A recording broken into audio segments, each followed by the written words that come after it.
अगला वर्ड है अनुवाद। अनुवाद का मतलब आप लोगों ने अच्छे से आप लोगों को मालूम होगा, तर्जमा। अनुवाद का मतलब तर्जमा, इंग्लिश में बोले तो ट्रांसलेशन। अब अनुवादक, तर्जमा करने वाला, अनुवादक तर्जमा करने वाला, अनुवादित तर्जमा किया हुआ।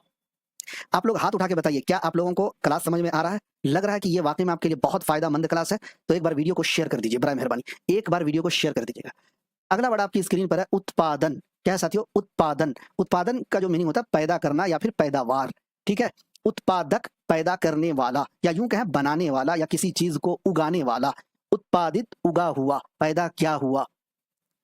अगला एक वर्ड है प्रदर्शन। क्या दोस्तों? प्रदर्शन मतलब मुजाहरा करना, एहतिजाज करना। इंग्लिश में अगर हम बोले तो प्रोटेस्ट करना। इंग्लिश में बोले तो क्या? प्रोटेस्ट करना। तो प्रदर्शन, एहतिजाज, मुजाहरा, प्रोटेस्ट, इसमें फाइल होगा प्रदर्शक, यानी एहतिजाज करने वाला।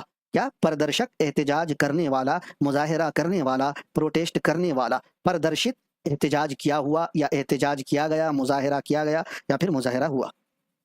मुआविन उर्दू मुतरजिम की मेयारी तैयारी के लिए AR डिजिटल के साथ जुड़िए। AR डिजिटल के यूट्यूब चैनल को सब्सक्राइब कर लीजिए, एप्लीकेशन को डाउनलोड कर लीजिए